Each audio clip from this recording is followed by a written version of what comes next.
Hey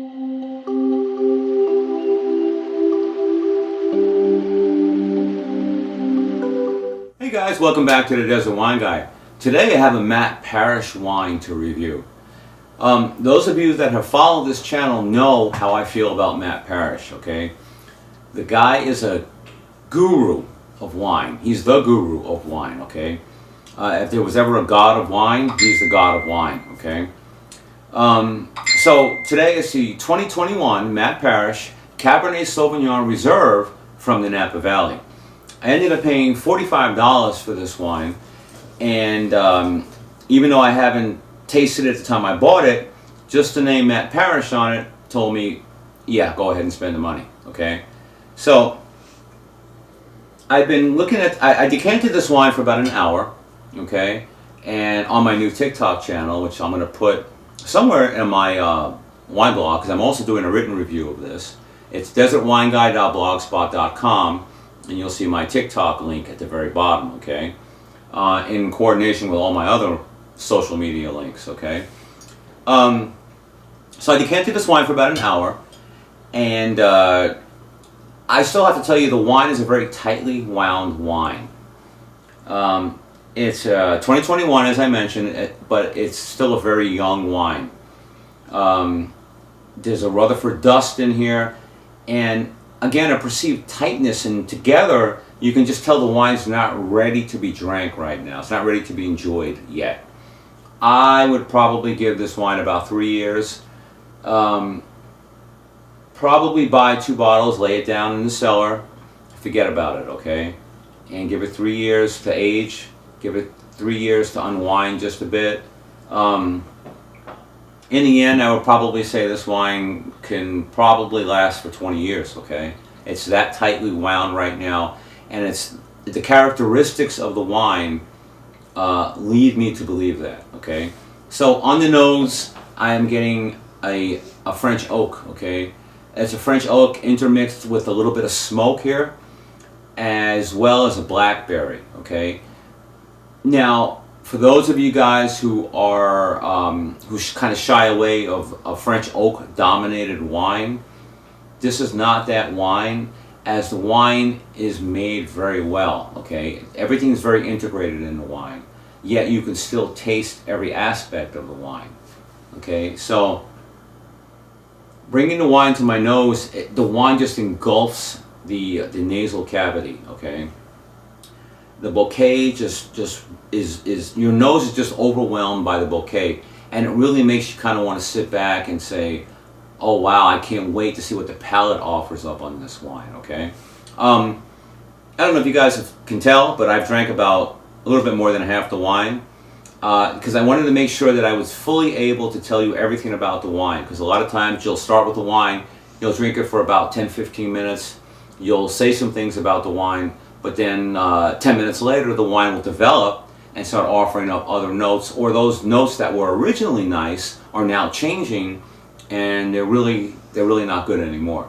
So this wine is really a very serious Cabernet Sauvignon, as Matt Parish always does. And if you go to taste the wine, it just engulfs the palate. That Rutherford dust, along with some dark blackberry, there is a slight hint of a cherry to it, but that cherry is more of a background note. It takes a back seat to the darkness in the wine, and it's just right. I can almost envision Matt sitting at a table and just blending it, or adding this and adding this and adding that, and going, that's where I want it to be. Because you know what, guys? The wine is kicking butt. Now, I got to tell you, I reviewed the 2020 vintage of this wine, and on desertwineguy.blogspot.com, it rated in at 97 points. It was the highest rated wine that I've ever reviewed. Unfortunately, this wine is not going to hit 97 points. That doesn't mean it's not an awesome wine, okay? As I've said before in my reviews, 94 and above, and it hits the cellar here, okay? The wine is going to hit the cellar. The only question is whether it's going to hit at a 94 or a 95. there's kind of times I lean towards a 94, and there's kind of times like right now where I'm leaning towards a 95. You know, probably at the end of this video I'm going to let you know, because I'm also doing a written review of this on desertwineguide.blogspot.com. So, I don't know if I mentioned this or not, but the grapes all come from the Rutherford AVA, Napa Valley, and the Rutherford dust is there. Some people may argue whether the Rutherford dust exists. It doesn't exist. In my opinion, it definitely does exist. And if I blind tasted a wine, I would definitely point that out if the grapes came from Rutherford. That's just my opinion. That's my thoughts, at least. Although I've never actually put that into practice, that blind tasting. So, who knows? Maybe you guys might be right out there.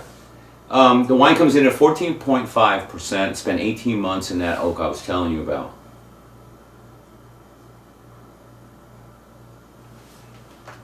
The acidity in the wine is just above medium, but it sits right where it needs to sit, and you can tell that the acidity is not going to drop anytime soon. That acidity is going to maintain the level it's at. Okay. Now, if I thought the acidity was going to drop, then I would probably tell you not to really age this wine for too long. But since I feel that the acidity is going to remain where it's at and the wine is going to unfold, I would probably put this wine, as far as aging, at 20 years.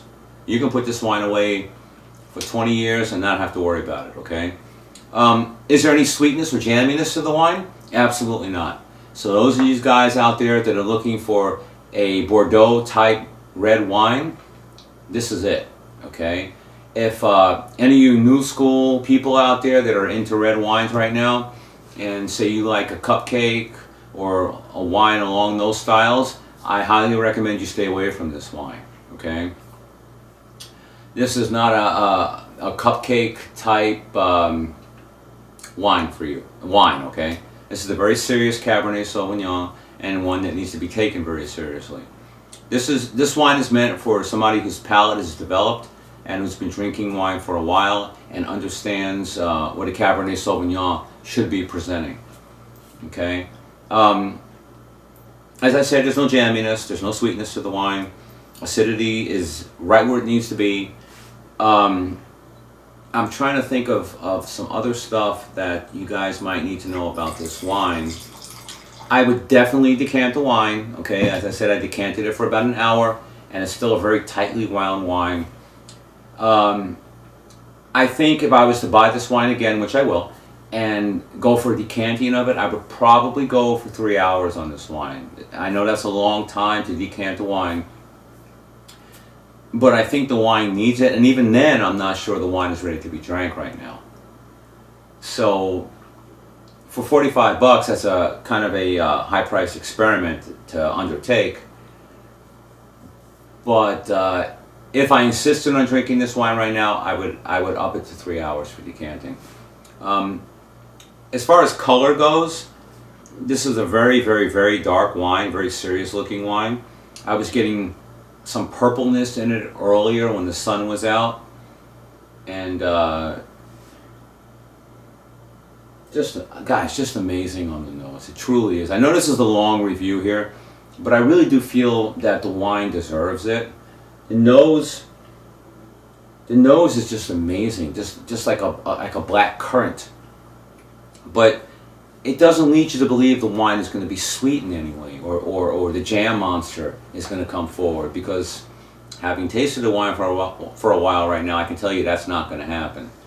So one more sip and we'll end this. We'll go ahead and end this video, guys.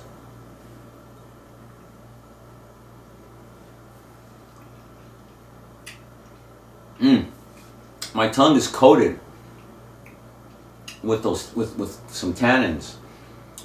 The tannins are not what I would call like super strong, but they're definitely there, and do need to tone down just a hair. There's almost like a pepperiness to the wine, but not like a Syrah type pepperiness. It's a pepperiness that again, once again, meshes very well with the tannins. Everything in this wine meshes very well together. Nothing really will strike you as being, oh, that's really weird, or oh, I wish that was a little stronger, or I wish that was a little weaker. It's a very well balanced wine, very well made wine. So there you have my review, guys, and as I was telling you earlier, I'm going to go ahead and put this wine at 95 points, okay? Unfortunately, it didn't match the 97 or beat it, but still 95 is a very nice score. And for 45 bucks, guys, it's a score I would expect, okay? And I think it's a score you guys would expect as well. So I want to thank you guys for checking out the Desert Wine Guy. I ask you guys a favor, okay? Not only would I like you to click on the video and like it, subscribe to my channel, but I also want to know if there's a wine out there in particular you guys want me to try, okay?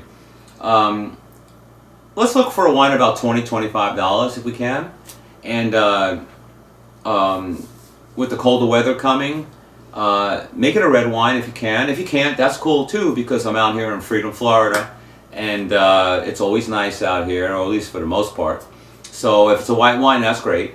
But yeah, send me some choices to pick from, and I'll go ahead and send me your name. And if you want your name broadcast, I will definitely broadcast your name, and I will say you're the one that recommended it, and this is what I'm reviewing today. So anyway, thanks for checking out the Desert Wine Guy, guys, and I'll speak to you guys later.